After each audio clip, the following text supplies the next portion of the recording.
Hi guys! Welcome back. This week I thought I'd do a new ancient figure for you because it's been a while, and if you watch this channel you know I'm kind of a special fan of ancient figures. I have my own sort of Hellenistic era army, and I just really like the uniforms and the clothing from that sort of general span of history. I just really enjoy painting those type of units. And so this week what I've picked out for you is this guy because I want to, keep varying things, keep covering different sort of periods in the ancient world. And what we have here, of course, is a late Roman. Now, I have already done tutorials on a sort of an early imperial and republican Roman. I'll link to those in the description box if you want to check them out. Late Romans are really interesting because it's kind of this transitional period between sort of the classical age and sort of the dark ages, medieval period, when not only uniforms but fighting styles are really changing and evolving. And these uniforms are fun because they're quite colorful, and there's a lot of patterns and details that you can put onto them. They use really big, brilliantly colored shields, a lot with interesting heraldry and imagery on them, so that's also fun. So there's a lot of just, fun in painting these guys, and you don't have like as much exposed flesh, say, as you often get with sort of earlier periods, which is not something I love painting. So these guys, they've got pants, they've got sleeves, so you avoid that problem. And, they're all together just kind of a neat period. I never did one before just because I didn't have the figures for it, but this really nice model I think is a perfect excuse. You can see I've already base coated him and painted his skin. He also has a shield, which is not attached yet, obviously, because that's easier for painting. You can kind of see what it looks like here. There's nothing special. I've got it glued to a toothpick, so this will make it easier when I go to paint a pattern on the front. Now, I'm actually not sure of the manufacturer of this particular late Roman. I suspect strongly that it's by Musketeer / Footsore Miniatures, which is a company that was founded by sculptor Bill Thornhill, and it's basically a range. It's totally created by him, and he uses that company to sell his work. He has a really pretty late Roman range. He's been expanding it quite a bit recently, and it's also one of the periods he really enjoys, especially since he's done a lot of work for Gripping Beast and, Saga, and so that kind of late Roman period kind of dovetails in a little bit with that Dark Ages era that's covered by Saga. So yeah, I'm not totally sure if that is by him. I could not find it on his website. Though it really looks like some of his work. However, his website that he has now is fairly new, and I'm not even sure if he has everything he's done up on there yet. So it's possible that he just doesn't have it online. It is his. Anyway, I will check on that further and see if I can, find out for sure where this guy comes from, and if there are corrections, I will note that in the description box. But I'm going to operate from now under the assumption that it is a figure by Footsore Miniatures. And even if it's not, I still recommend you check out the range because it is a very, very nice one. So I'm trying to think. I think that's really all that I want to say about that particular figure. Oh, there is one other thing I want to mention that's not related to this. The company I work for, Caravanserai Publishers, and we produce War Games, Soldiers and Strategy, Ancient Warfare Magazine, Medieval Warfare Magazine. We are currently holding a Kickstarter to fund a fourth magazine called Ancient History Magazine, which will kind of, based on the title, cover sort of the general history of the ancient world. Ancient warfare is a bit different because it's really only focused on military history from this period, and this new magazine, it'll cover everything else. So, I mean, I know that's maybe not exactly related to the interest of the people watching this channel, but I thought I'd mention it anyway because we've still got a Kickstarter running to fund this new magazine, and it's not going to be open for many more days. We've actually already reached our goal. In fact, we've passed our goal, so we're doing really well. We're really thrilled, but I just wanted to mention it on here in case somebody watching this is into that kind of era and that kind of subject matter. I want to give you a chance, to back it before the project closes, because there's some nice incentives and cool things that you can only get, if you're a backer of us on Kickstarter. So I'm going to link to that as well down below in the description box if you would like to check out the Kickstarter. And of course, any support you give us will be greatly appreciated. So I think that's it, and let's go ahead and get started with painting this late Roman soldier. I'm going to start out here by working on our soldier's pants, and I've decided to go for kind of a light brown here, so I'm base coating with German camouflage pale brown. And sort of get a darker, higher contrast on those pants, I'm then going to apply a nice heavy wash of Agrex Earthshade. To start lightening things back up again, I'm going to begin with a highlight again of the German camouflage pale brown. It's kind of thinned down here, but because we darkened the pants so much with that Agrex Earthshade wash, you can just go back and use the same color that we base coated with and get a nice effect. But we're keeping that sort of dark wash color down in sort of the folds and the shadows, and you know where we want to emphasize that. I'm going to apply, as I said, I'm going to put this on a little bit thin so that I can build it up and get a slight, you know, extra level of tonality where it's a little bit brighter and then a little bit more transparent in a few areas too. On this particular figure, the pants don't have a lot of definition or folds or wrinkles sculpted into them, so if you want any of that kind of thing, you're going to have to imagine it yourself. But I'm keeping it pretty smooth and simple here. I've lightened the German camouflage pale brown further now by mixing in a little bit of Iraqi sand, and you can see I'm now sort of focusing it on the knees and the fronts of his shins and the backs of his calves. In places like that, I'm putting it really on the very fronts, and then as always, sort of blending that out as you sort of go around his legs so that we maintain some shadows sort of in between and, you know, just under his knees, and, you know, also just kind of building up or sort of putting in a few little soft wrinkles here and there where they don't exist, but just kind of adding them artificially using the paint. And again, because the pants are so simple, I'm not going to worry about building up lots of different shades of highlight here. This is my final level, and what I've done here is just taken the Iraqi sand, darkened it ever so slightly with the German camouflage pale brown, and I'm going to use it again, sort of blending it out and putting it on very transparently to add sort of a final highlight to the knees and shins. And also you can see I'm using it to put sort of an extra light sort of, I guess, edge highlight around the bottoms of the cuffs and on sort of a few of these little very gentle wrinkles that sort of do exist in the fabric. Now I'm going to move on to the tunic. There's not really a whole bunch of it exposed. You've got the sleeves and just a little bit around the base because these tergis are in the way in that area. I want to go for kind of a sort of a nice sort of natural wool linen look here, so I'm going to be base coating this whole area using Vallejo khaki. So my first highlight on this sort of natural colored wool tunic is going to involve mixing a bit of dark sand here into the khaki color. And if you're not aware, dark sand is kind of, it's a little bit like Iraqi sand actually, but it's a little bit more on the yellow side, and that's what we want here for more of a fabric-y wool color.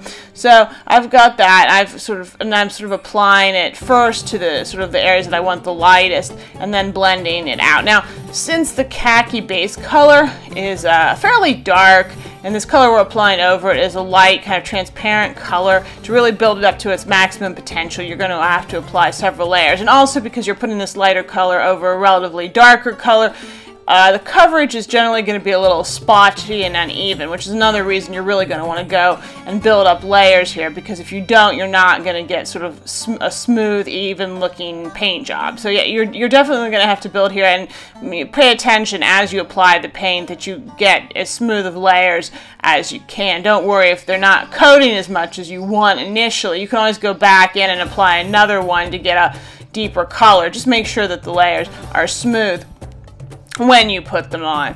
And I'm then going to, once that's done, I'm going to go back in with just pure dark sand here and add another highlight layer. Again, sort of in the same way, but just further emphasizing areas where light is hitting and blending it out into areas like under his arms and that sort of thing. And where there's, you know, any sort of creases or anything like that. And then once that's on, I'll finish with a final highlight where I mix off-white into the dark sand, so then that's going to make it quite a bit whiter, because at this point it's really quite a yellow shade, and I would like to get a little bit more white there and a little bit less yellow.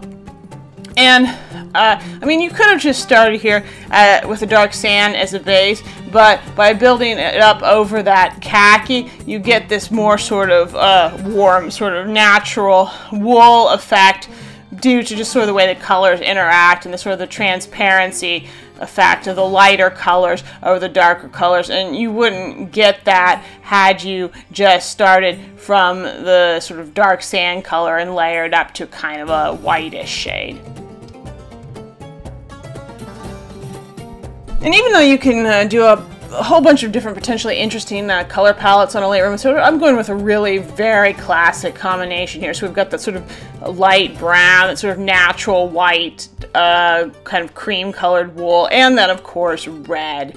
And I'm going to be painting his cloak red here. I'm going to be doing his shield in red, and also I'm going to be giving him some sort of red trim around his sleeves. The one unfortunate thing with this model is that if you look at a late Roman tunic, they would have often a lot of rich applique and sort of patterns and designs on them. You can see it around the cuffs of the sleeves, but also along the shoulders and sort of down the fronts. There were sort of piecework often, all kinds of interesting trim, and you can have a lot of fun with that if you've got a sort of an unarmored type soldier. But in this case, we're a little bit limited in what we can do, but I did want to show just a little bit. So I'm going to be working here with just red cuffs. Now the base coat color I'm using for my red areas here is Vallejo black red. And so, you know, just make sure you get a nice strong color and make sure the piping on your sleeves is good and even. And on the shield, you just want to get, again, a nice even layer on the front of it and along the sides and sort of the back where it wraps around to the wood. To lighten up the red, I'm going to start out first by layering on a Citadel Mephiston red here. It's a Citadel sort of base color, so it has really good coverage, and actually for this I don't want to have the best coverage possible, so I've thinned it a little bit with water. But what I'm doing here is I'm just sort of, especially on the cloak, I'm going to apply it all over all of sort of the higher areas of the folds in his cloak, trying to focus on getting even layers but smooth ones, you know, the sort of transition out. Well, this is a fun place to use blending. And because the color has been thinned, and because I'm working over such a really deep red shade, this is a great and really easy and fun way to try out some blending and layering. So I'm just going to be going over the red areas of this, the cloak, and these sleeve trims with the color. And I'm going to be doing this a couple of times. And I'm going to be doing it on the shield too. And again, like when I'm often painting shields, I like the shield to be a little brighter at the top and sort of fade downwards and get a little darker at the bottom, just for a little bit more visual interest. So what you can see is I apply the most paint to the top of the shield and then sort of drag it out downwards so it's a little darker, and sort of just blend it out as I go down, and just keep applying layers to the top. And the more layers apply, sort of the less and less I'm going to be dragging it out. And so the thing with the shield, of course, is it takes a while for those layers to dry on that flat surface, so you have to be kind of patient. So once I've done that, I'm then going to go back and do a second layer on the cloak with the same color, but you can see how much you can just use the same color over and over again, really build it up, and still manage to get really a lot of different tones just really with one color of paint. Before you kind of expend its usefulness and sort of get to the sort of the brightest color that it can achieve. So I think I probably ended up going over the cloak with this Mephiston red maybe 2 or 3 times before I felt like I sort of got the most out of it I could. With the shield, you may even need to do a little bit extra, just because of, you know, that blending on that flat surface is so important you may want to go over it even more times. Just be sure you're patient with that particularly and sort of let it dry in between, because otherwise it's really easy to be impatient and then just sort of mess that up when you're doing it.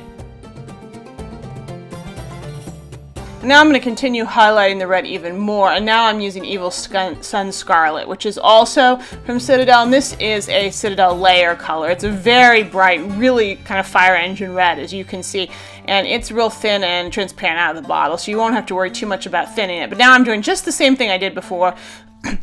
You see I'm applying it sort of onto the high folds and creases in the cloak and sort of brightening those further, emphasizing the light, bright areas, and, you know, kind of making sure I put on nice, smooth, even coats, and making sure that the sort of the edges of them are nice and precise and sharp, especially where they're sort of coming in contact with a much darker area.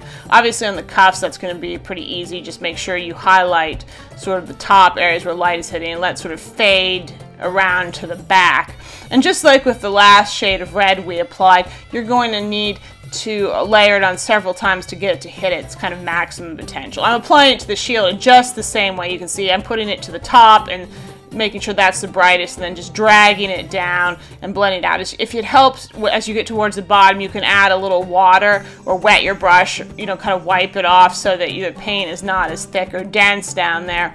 And then just apply a layer to your shield, then go back and start layering the rest. And again, I probably applied 2 to 3 sort of passes with the Evil Sun Scarlet, just as I did with the Mephiston Red before it was bright enough kind of to satisfy me. And again, with the shield, you'll probably want to do some extra layers beyond what you put onto the cloak, just because you really, especially at the top of that shield, really want to get a really full-on bright red color going on. Now I'm going to start pimping up that trim around the sleeves. These sort of embroidered borders and patches on late Roman tunics were often had a lot of sort of very strong geometric shapes on them. They're mostly not very difficult patterns to do. If you just look online, you can find some nice examples. What I'm doing here is taking some Vallejo sky gray and sort of running a stripe of that down the middle. So I'm ending up sort of with sort of just thin red borders around the top and bottom. I'm then going to take some white and use that to highlight that. So, you know, you've got kind of the sky gray as your shade, and then it's highlighted with this white color sort of as the base. I know that seems a little boring, and I'm not done yet. Now I'm going to start painting a pattern, and for that I'm using again the Mephiston Red. First I'm going to clean up those edge lines because they got a little thinner and uneven at places when I put the white middle in. So first I'm going to kind of fix that up.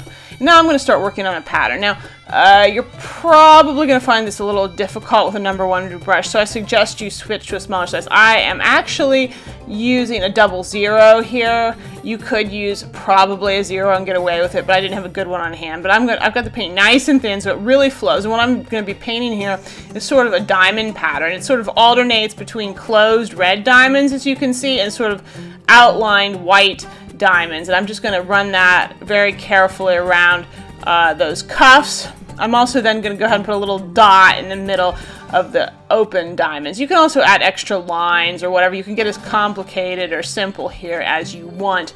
You're probably going to make a little mess or get a little uneven, so once you're done, you may want to go back in with a bit of that white paint again, sort of clean up around and even out your diamonds, depending on how good you are at painting these details without making a mess.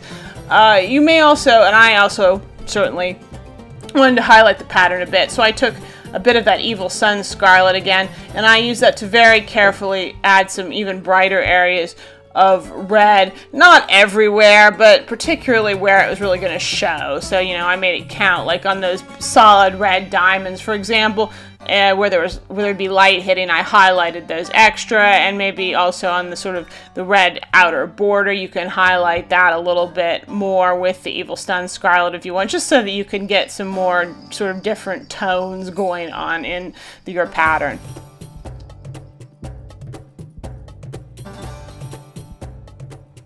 Next, I'm going to be working on a design on my shield.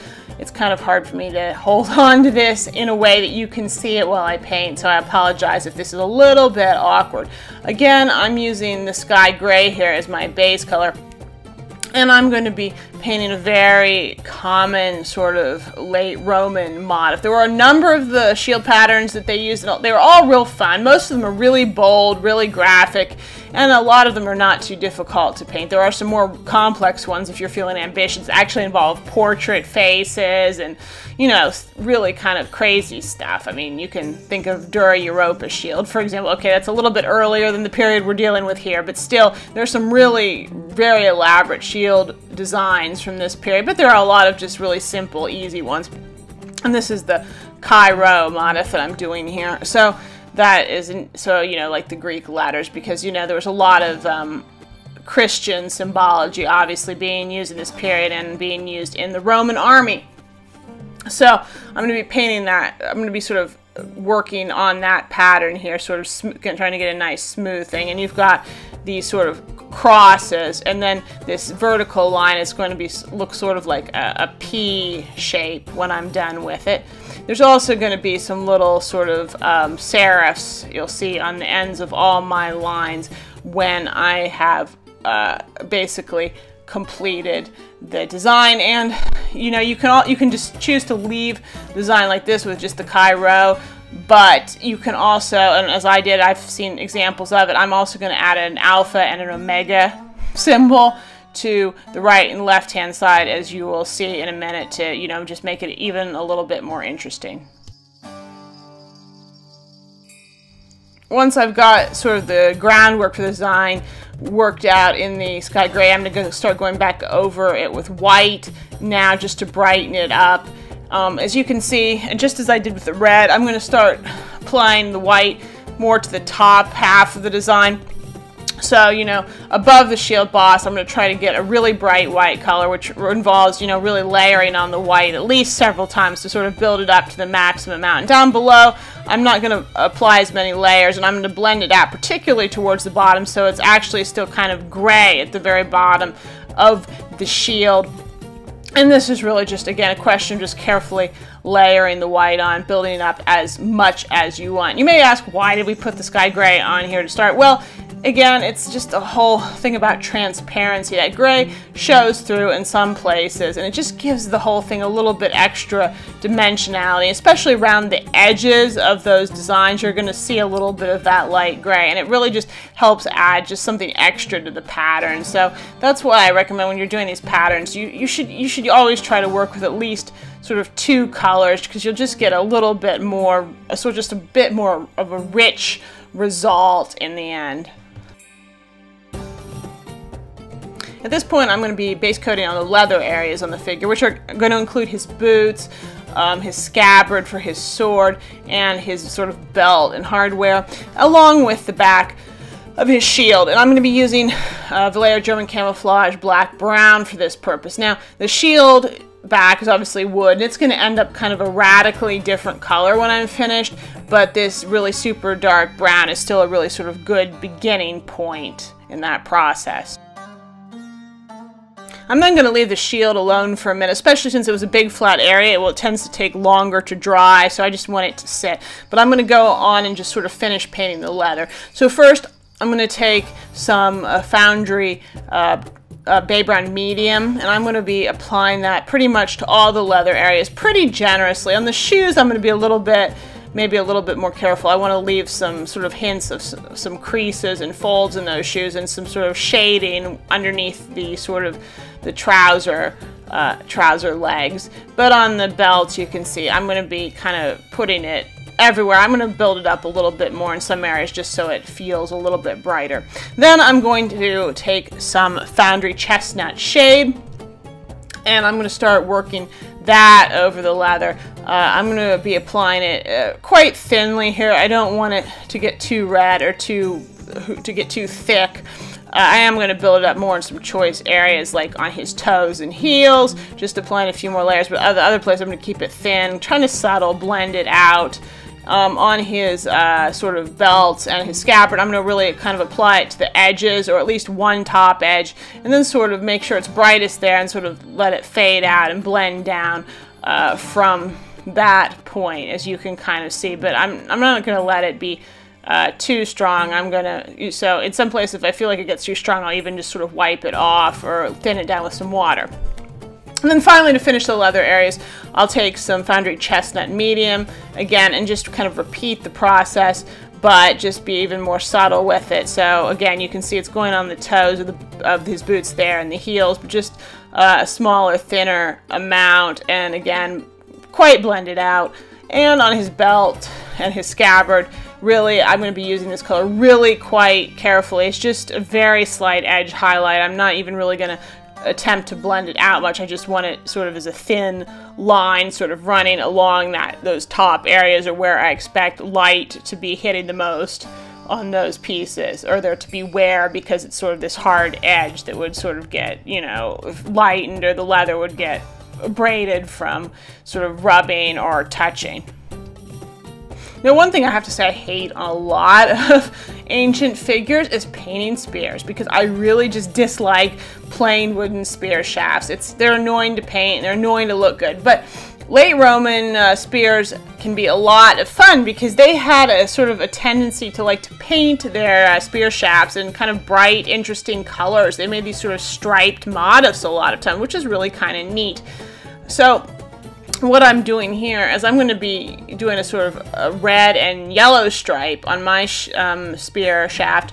So I've applied a base coat to the whole spear shaft of black red, and I'm going to apply yellow stripes on it. Now, I'm going to be base coating all the yellow areas here with khaki gray, which is a little bit more of a sort of yellowish color than normal khaki is. I'm also going to be applying it there to the tergies. I decided I would make those yellow as well, so they're going to get that same base coat treatment, end up being painted at the same time. And here you can see I'm just going to go back over and sort of applying reasonably even sort of yellow stripes at sort of intervals along my spear shaft with that same color. I'm now going to work on highlighting the yellow on both the tergies and also on the spear shaft using Citadel Averland Sunset, which is their sort of yellow foundation color. So this color has reasonably good coverage, or pretty much as good as you can expect from yellow, which is always, in my experience, a problematic color for getting really good, solid, pigmentation.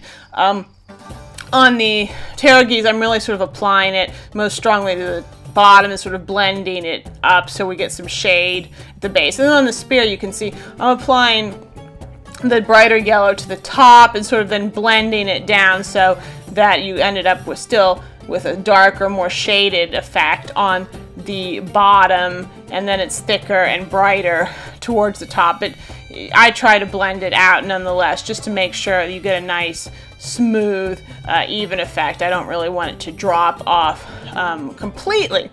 Once that's done, I'm going to get my final yellow highlight color out here, which is again from Citadel. It's a layer color called Flash Gets Yellow. It's quite bright, but it's also pretty transparent, like all layer colors.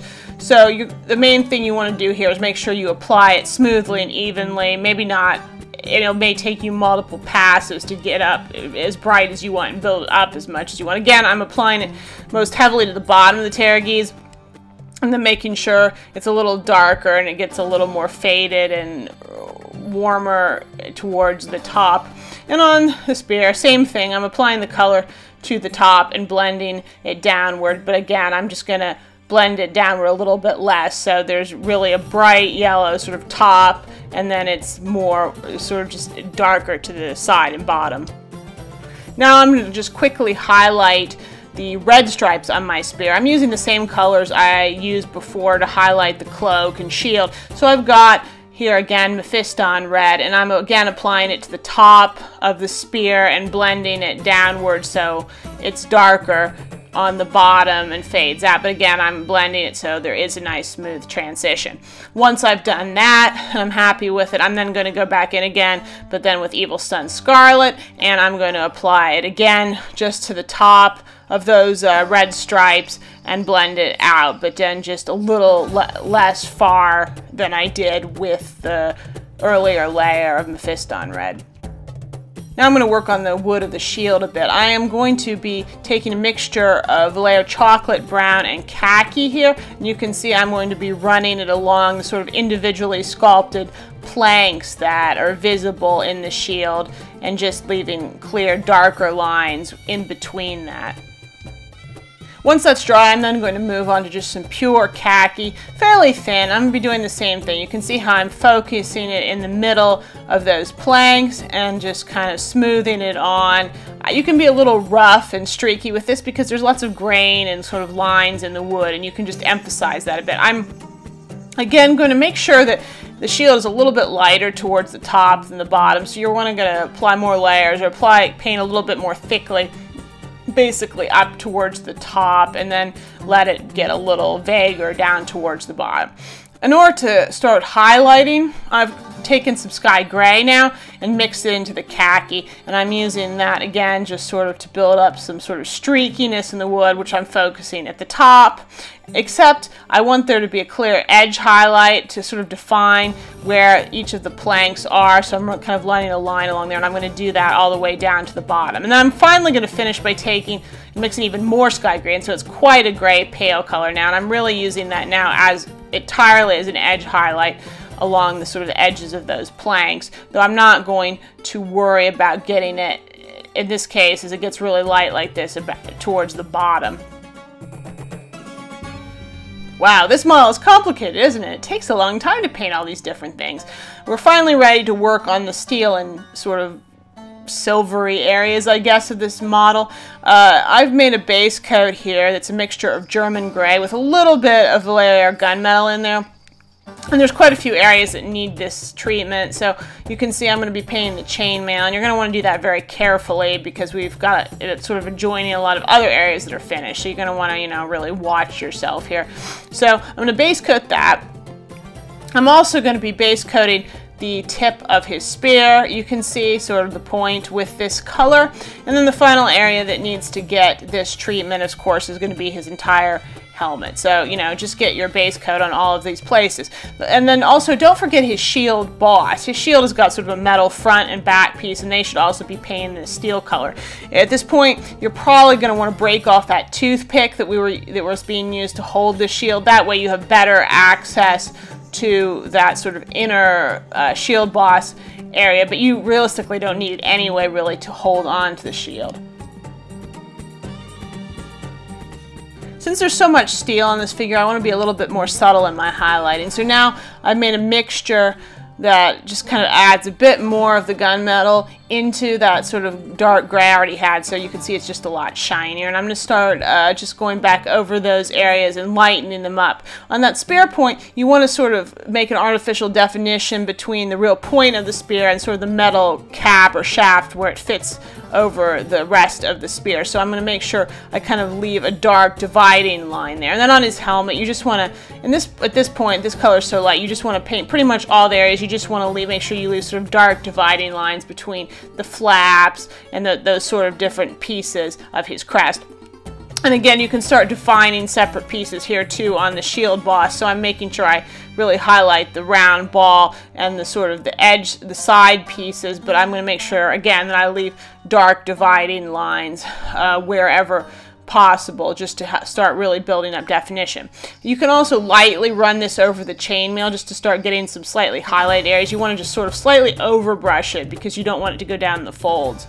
Then I'm going to apply a wash to the chainmail at this point because I want it to feel extra dark and I want to get more contrast down in all those little sculpted areas. So I'm applying a pretty thick Nuln oil wash here, which is going to take a while to dry. So while that's going on, I'm going to go back in now with just some pure Vallejo air gunmetal and continue highlighting further areas of steel that I want to feel brighter and lighter, like on his helmet, and, you know, further defining that spear point on his shield boss. I'm only really going to concern myself with the front after this, because the back part of the boss is going to be so much in shadow, you don't need to highlight it further, but the front I want to be a little bit shinier, so I'm going to highlight the front ball of it a bit more.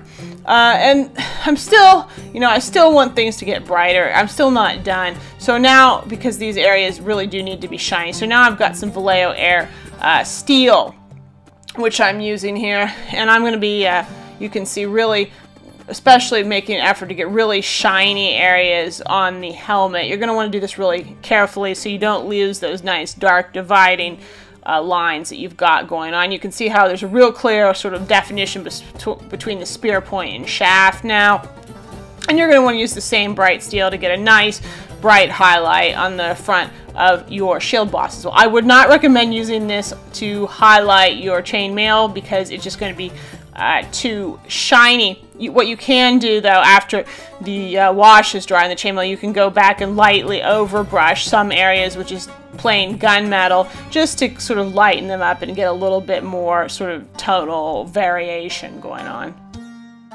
There are also a few sort of gold brass areas you need to not forget about. Some hardware on his scabbard and just some bits kind of on his belt and the like that need to be painted. So I'm base coating these areas with a mixture of German camouflage black, brown, and Vallejo Air gold. Obviously, I'm going for way more brown in there. He's also got a little clasp brooch holding his cloak. You'll probably want to do that in bronze.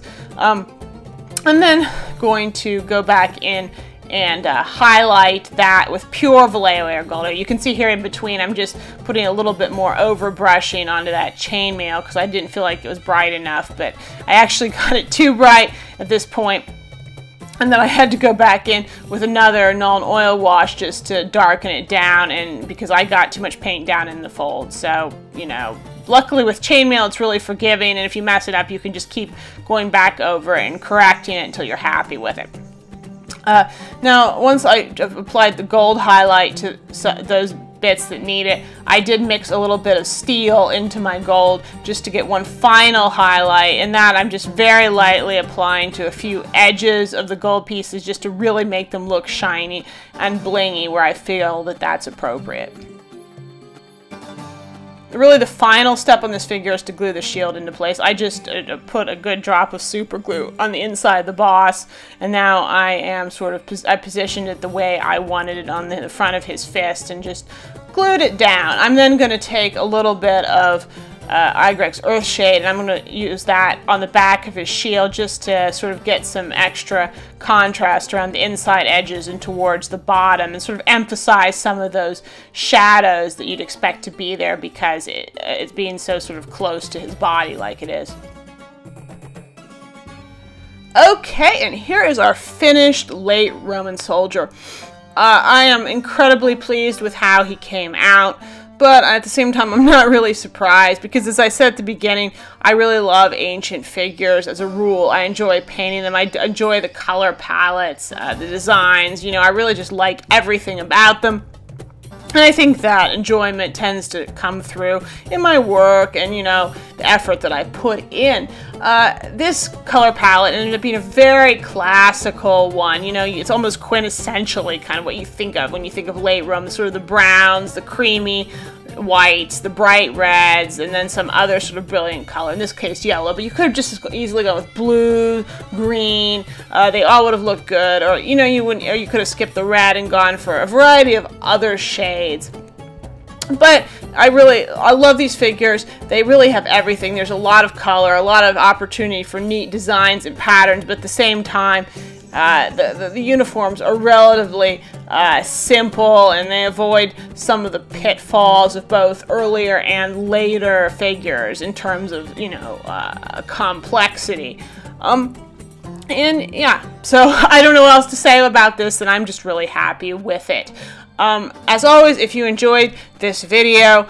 Please like it. Please share it with your friends. Leave me comments on what you thought, if you found this useful or not. I'd like to hear from you. And of course, do subscribe to my channel if you have not done so already. And one more reminder, don't forget about our Ancient History Magazine Kickstarter that I mentioned in the introduction. If that's of all interest to you, I encourage you to go back it right now before it closes. And there will, of course, be a link to that in the description box if you want to find out more. So I think that is it for now, and I will see you next time.